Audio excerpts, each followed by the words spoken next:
आगे सब बच्चे हाँ सब आगे। ओम सनापवस्व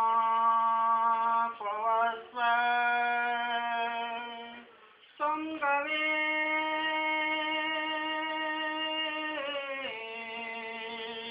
संजना समारोति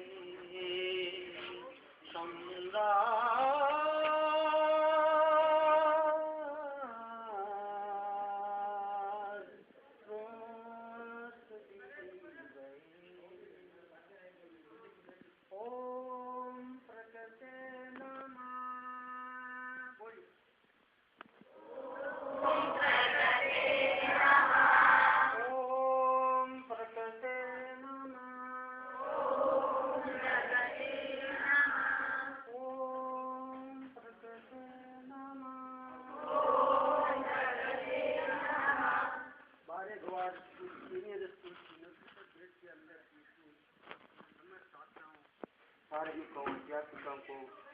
खेजड़ा एक्सप्रेस शक्ति पीठ के भगवान का कोटि कोटि नमस्कार। आपको पता है हम रुचि बांटते बांटते यहाँ तक पहुँच गए कि हमारा सफर 25 वर्ष हो गया। अभी आज 25वां वर्ष है। हमने लक्ष्य शुरू किया था 1986 में, तब ये सोचा था कि हम प्रत्येक घर में तुलसी पहुँचाएंगे और रोग मुक्त करेंगे, लेकिन आज तक प्रत्येक घर में तुलसी हमारी पहुँच नहीं पाई। हमने पहुँचाने में, हमने उगाने में, हमने प्रचार करने में हमारी आवश्यकता के अनुसार तो बहुत कुछ किया है, लेकिन आपने कितना समर्थन दिया ये आप जानो। लेकिन हम फिर कह देते हैं कि अंग्रेजी दवाइयों से पूरा रोग दूर नहीं होता। विदेशी धन से जो हमारे पास आता है, वहाँ हमारा धन विदेशियों के पास चला जाता है। अंग्रेजी में हमारा जो है ये मनोस्ती, एक मनोस्ती में इतना गुण है कि ये हर रोग को दूर कर सकता है, और उसमें ये तुलसी संसार की सर्वोत्तम वो औषधि है जिससे न तो रोग होता है और न रोग होने देता है।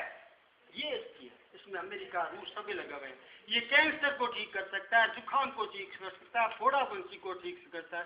इतनी बड़ी इसमें ताकत है, ये सर्वनात्मक शक्ति है। ये हमारे बुजुर्गों ने आर्यावर्ती के, भारतीय संस्कृति के उन विद्वानों ने एकांत में रहकर इस पर शोध किए, और ये वनौषधियों के बारे में उन्होंने वेद रचे हैं, शास्त्र रचे हैं। आज उनके बाद में किन्हीं योगियों ने जो भी किया है, कहाँ है वो, कोई नया कोई शोध किया नहीं। ये प्राचीन सारी है, और प्राचीन धरोहर जो है ये सिमटती जा रही है। हम प्रकृति से दूर होते जा रहे हैं, यानी हम माता पिता गुरु से भी दूर हो रहे हैं। सत्य है, माता पिता गुरु से दूर होते जा रहे हैं, और हम माता पिता ये बुलाना है, माता पिता गुरु से दूर लेकर क्या आप ज्ञान अर्जित कर सकते हो? क्या उनका प्यास उनका आशीर्वाद ले सकते हो? नहीं ले सकते ना। जो नजदीक रहता है, जैसे अर्जुन द्रोणाचार्य के नजदीक रहे, उसने कितनी शिक्षा ले ली।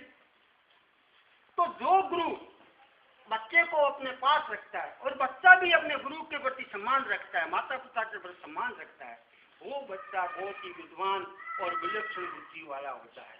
यानी उसके पास रहना चाहिए, माता पिता गुरु की आज्ञा का पालन करना चाहिए। और इसी तरह प्रकृति के पास रहोगे तो आप रोग के सब दूर करेंगे। मुझे ऐसी बीमारी थी, संघर्ष में जीवन था, और डॉक्टर ने 81 में उत्तर दिया। इसके शरण में आया, गांव का था, आश्रम में बढ़ा हुआ था, और 83 में ठीक होकर मैंने ये निश्चय किया था कि आज से सारे धंधे बंद और सारा समेट कर आपके 86 में आपकी सेवा में लगा हूँ।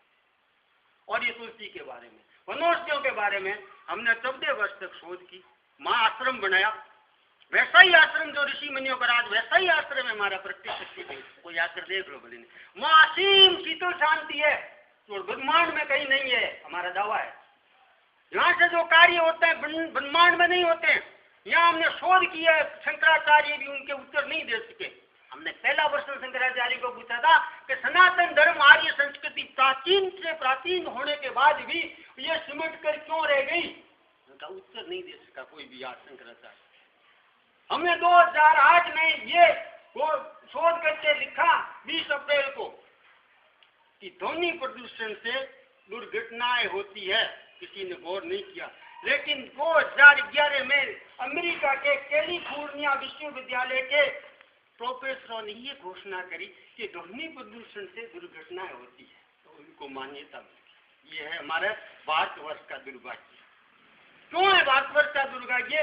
कि बात एक शब्द से शक्ति होती है। ओम का उच्चारण करोगे या किसी भी मंत्र का एक का उच्चारण करोगे या किसी एक गुरु के प्रति आपकी श्रद्धा होगी तो आप में असीम ताकत आएगी, एक खास काम ताकत आएगी। लेकिन भारत की शक्ति विखंडित हो गई। कैसे? भारत का संसार में किसी देश के 3 नाम नहीं है, नहीं है। भारत के है। क्यों? कि भारत को पहले विदेशी मुसलमानों ने गुलाम बनाया तो उन्होंने हिंदुस्तान रखा, फिर अंग्रेजों ने गुलाम बनाया तो उन्होंने इंडिया रखा। इंडिया का अर्थ है आदिवासी पिछड़ा, और हिंदुस्तान का अर्थ तो हमने सोच करके बता दिया। ये भी मुसलमानों का दिया हुआ नाम है। उन्होंने साफ था कि भारत के आर्यों को हमने गुलाम बनाया, आधों को हमने मुसलमान बनाया और आधों को हमने हिंदू बनाया, गुलाम बनाया। ये है मुसलमानों का दिया हुआ शब्द। सनातन से लेकर कलयुग तक कहीं भी हिंदू शब्द नहीं है। 997 के बाद में, महमूद गजनी के डाकों के बाद में, और फिर आक्रमणकारियों के बाद में, और पृथ्वीराज चौहान के जाने के बाद में भारत में अंधेरा हुआ और मुसलमानों का साम्राज्य 1333 के बाद में हिंदू शब्द प्रचलित है हमारे। उसके बाद में हिंदू कुश वगैरह हिंदू शब्द जो है बाद में। सिंधु से हिंदू नहीं हो सकता। लोग कहते हैं सिंधु का ब्रह्म सिंधु नहीं है, वो एक नदी है। ये दयानंद सरस्वती ने कहा है, लाला लाजपत राय ने कहा ये बात, ये नहीं हो सकता। ये तो उन्होंने हमें घृणित नाम, उन लोगों ने हमें अपमानित करने के लिए भारत के आर्यों को दिया है। और शब्दकोश में ये भी है कि हमने पटना और दिल्ली के इधर के हिस्सों को हमने गुलाम बनाया है और इसको हिंदुस्तान कहते हैं, पूरा भारत। कोलंबस ने अमेरिका की खोज की, वहां वो भारत में खोज करना था, वो अमेरिका पहुंचा, उसने वहां देखा कि मैं भारत पहुंच गया, लेकिन वो अमेरिका थी, उसने उसको इंडिया रखा। तो अमेरिका में इंडिया का अर्थ है आदिवासी पिछड़ा, और भारत में इंडिया का अर्थ है भारत नहीं हो सकता। गलत है ये। हम 65 वर्ष बाद आजाद होने के बाद भी सांस्कृतिक गुलामी में हैं। तो हम सही जानकारी नहीं होने से हमारी शक्ति नहीं बढ़ेगी। गीता की आप परीक्षा देते हो, गीता के एक एक श्लोक में इतनी ताकत है, उसका अर्थ ही समझ नहीं आता। गीता का जो ज्ञान कराता है, गीता का जो ये कराता है ना परीक्षा, उसको ये बतानी है कि गीता के 18वें अध्याय का 66 श्लोक का अर्थ क्या है, वो नहीं बता। आप बता दो, नहीं बता। मैं बार बार कहता हूँ, हर बार बताता हूँ, लेकिन आप नहीं बताऊंगा। उसका अर्थ ये है कि अर्जुन जब सरेंडर हो जाता है और कह देता है मुझे भगवान ज्ञान प्राप्त हो गया, तब कहता है कृष्ण कि तुम्हें ज्ञान प्राप्त हो गया, लेकिन मैंने जो ज्ञान दिया है, जो सुनना चाहे उसी को सुनाओ, है ना। गुरु किसको पढ़ाएगा? जो पढ़ना चाहेगा ना। माता पिता किसको शिक्षा देंगे? तो शिक्षा लेते तभी ना। जिसको शिक्षा ले ली अपना आ जाएगा, और उसको आवाज देगा रहे तो बट बट बट गायत्री मंत्र और थे, गायत्री मंत्र और है, वो तुम सुन लेगी, वो जमुना सुन लेंगे, खुद सुने बिना के ओम ओम कह रहे तुम, मैं ओम कह यार, राम कह यार, तो वो करेंगे। वो आपने रास्ते में जा रही हो, स्पीकर लगा दियो, जोर जोर से भजन कीर्तन कर, ऐसा लड़ खत्म हो रही है शक्ति ऊपर। राक्षसी संस्कृति है, आर्य संस्कृति नहीं है, भारतीय संस्कृति नहीं है। भारतीय संस्कृति में एकाग्रता थी, एकांतवाद था, और उन्होंने जितनों में दूर जंगल में जाकर उन्होंने ज्ञान अर्जित किया, दूर जंगल में बैठकर एकाग्रता करके योग से किया उन्होंने। शोर में योग नहीं होता। और लिखा है हमारे शास्त्र में, संत लोग ही भाषण देते हैं कि भावात्मक ध्यान से आपको इतनी बड़ी शक्ति मिलती है। मतलब सांस के साथ आप यदि किसी मंत्र का उच्चारण करोगे तो आपको इतनी ऊर्जा मिलेगी। जीभ लाकर अंदर ही अंदर आप करोगे तो कम ऊर्जा मिलेगी, और होठ बुझाकर करोगे तो और कम मिलेगी, और जोर से बोल के जैसे मैं बोल रहा हूँ बराबर का खर्च है। ये रुपये का बाद रुपया ही मिलेगा आपको, और इससे ज्यादा शोर करेंगे तो खत्म, माइनस जाएगा ना। तो इसलिए हमें ध्वनि प्रदूषण से हर हालत में बचना है। और ये भी ध्वनि प्रदूषण को पसंद नहीं करती। माता पिता भी आपका शोर पसंद नहीं करते, गुरु भी आपका शोर पसंद नहीं करते, पिटाई करते हैं बाद में।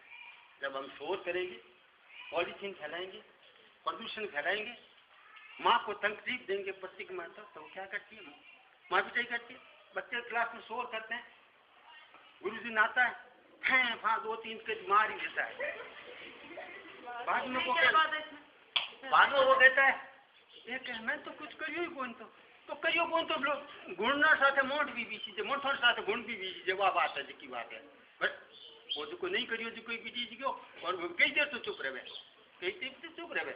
उसके बाद में फिर तो प्रकृति का जब भूकंप आता है और कोई आता है या कोई मरता है, तो हम सोचते हैं ऐसा नहीं करना चाहिए, हमें ईश्वर का ध्यान करना चाहिए। कुछ समय तक तो उसकी ध्यान, देखो वो आकाश बढ़ गया, वो वहां पर बाढ़ आ गई, वो ये भूकंप आ गया, नहीं। और उसके बाद में फिर जैसे क्लास में बच्चे थोड़ी देर तक पिटाई करने के बाद में ठीक, बाद में वही शो। ऐसा का वैसा हम चल रहे हैं प्रकृति से, वैसा ही प्रकृति करिए। आप इसको समझने की कोशिश कीजिए, जैसा हम प्रकृति को आप समझिए माता है, गुरु है, बताए आप प्रकृति के साथ करोगे, करते रहो, एक दिन तो चांटा मारेगी। गुरु कितने दिन सहन करेगा आपके क्लास के बच्चे जो चलो गुरु को माता बता के घर में 3-4 बच्चे हैं और पड़ोसियों के आगे कितनी देर शोर बहन करेगी, माँ नहीं करेगी ना, आखिर तो पिटाई करेगी, या तो डांटेगी, डांट से रह जाओगे, नहीं रहोगे तो मार पड़ेगी आपको, निश्चित पड़ेगी। तो ये माँ है, इसको शोर पसंद नहीं, इसकी रक्षा भी करनी है, शोर को बंद कराना है, हमें शक्ति बढ़ानी है, हमें शोर। ये गौ माता है, गौ माता सारे धर्मों का पालन करती है, सब धर्मों के अनुयायी, दूध से, छाछ से, कृषि उत्पादन से, सब करते। लेकिन कुछ धर्मावलियों में उसकी हत्या हो। पर्यावरण की दृष्टि से इंग्लैंड के वैज्ञानिकों ने ये घोषणा करी है कि गोवध करने से पीड़ा की तरंगे उठती है, जिससे प्राकृतिक आपदाएं। बोलो, एक तरफ तो वो ये शोध करके ये कह रही है, दूसरी तरफ गौ हत्या भी करते जा रहे हैं। तो पर्यावरण की दृष्टि से गौ जो है, हर दृष्टि से पर्यावरण की रक्षा में सक्षम है, लेकिन उसकी हत्या हो रही है। नहीं, पर्यावरण की सुरक्षा के लिए हम गौ हत्या को बंद करने के लिए, पॉलीथीन जो है बहुत ही खतरनाक है, वो उससे गायें भी मरती है, उससे भी गायें मरती है, उससे हमको मार लगता है।